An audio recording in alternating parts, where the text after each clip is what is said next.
वृष्टी झाली अनेक ठिकाणी रेस्क्यू ऑपरेशन राबवण्यात आलं प्रशासनातर्फे काय सांगतो? विशेष करून पाचोरा तालुका, चाळीसगाव तालुका, पारोळा, अंमळनेर, काही वर्षी मला वाटतं इकडे यावल भागामध्ये, रावेर भागामध्ये अतिवृष्टी या ठिकाणी झालेली आहे. खूप पाऊस म्हणजे अनेक वर्षामध्ये लोक सांगतात की 50, 60, 70 वर्षात पाऊस पडला नसेल असा पाऊस किंवा नद्यांना पूर, नाल्यांना पूर पारोळ्यामध्ये आलेला, अंमळनेरमध्ये आलेला आहे आणि त्यामुळे मोठं नुकसानही लोकांचं झालं आहे. अंमळनेरला वॉल कंपाऊंड जी तुटल्यामुळे मार्केट कमिटीमध्ये पाणी गेलं आणि तिथे खूप स्टॉक लोकांचा धान्याचा व्यापाराचा होता, ते सगळं पाण्याखाली गेलेलं आहे.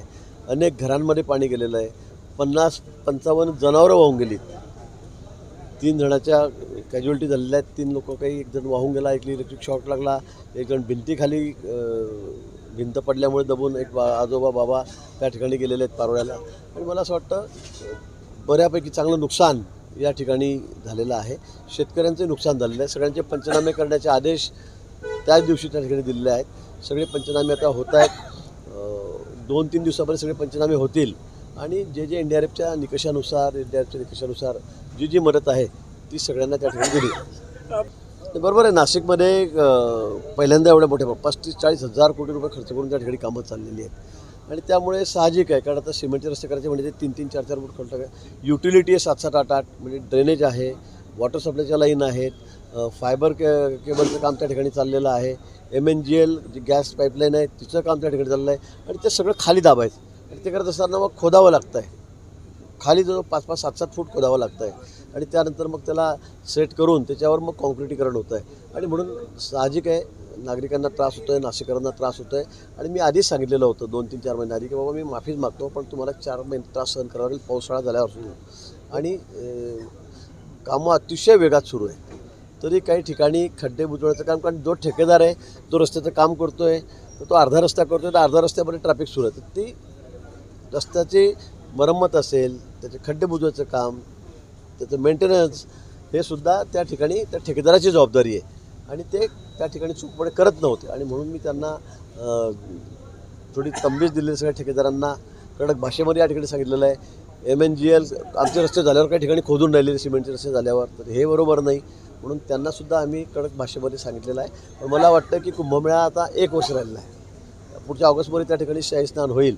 पण मला वाटतं 4-5 महिन्यामध्ये डिसेंबरपर्यंत आम्ही सगळी कामं पूर्ण करू. मग घाटाची कामं असतील, रस्त्याची असतील, STPची असतील, सिवरेज ट्रीटमेंट प्लॅन्ट असतील, सगळी कामं ही आम्ही डिसेंबरपर्यंत, जानेवारीपर्यंत पूर्ण करू आणि नाशिक शहर अतिशय सुंदर, स्वच्छ आणि हरित शहर या ठिकाणी महाराष्ट्रामध्ये होईल असा आमचा प्रयत्न आहे. जळगाव कधी होईल? पण नाशिक तुम्ही म्हणताय, जळगावचं कधी होईल? जळगावची कामं सुरू आहेत. म्हणजे मुख्यमंत्री महोदयांकडे आम्ही रस्त्यासाठी आता पैसे मागितले आहेत. मला वाटतं या 8-15 दिवसामध्ये त्यांनी मान्य केलं आहे की मी तुम्हाला पैसे देतो. सगळे रस्ते आपण कॉन्क्रीटचे आधीच सुरू झालेले आहेत, काही अजूनही सुरू आहेत आणि येणाऱ्या काही काळामध्ये आपण सगळे रस्ते आपण कॉन्क्रिटीकरण करणार आहोत. जळगावचं सुशोभीकरण करणार आहोत. जे मध्ये दुभाजक आहेत त्याच्यामध्ये आपण चांगलं प्लांटेशन करण्याचा प्लॅन आम्ही या ठिकाणी केलेला आहे बऱ्याच ठिकाणी. आणि म्हणून मला असं वाटतं की जळगावसुद्धा यात मागे राहणार नाही, ते सुद्धा स्वच्छ, सुंदर, हरित करण्याचा आमचा मुद्दा आहे.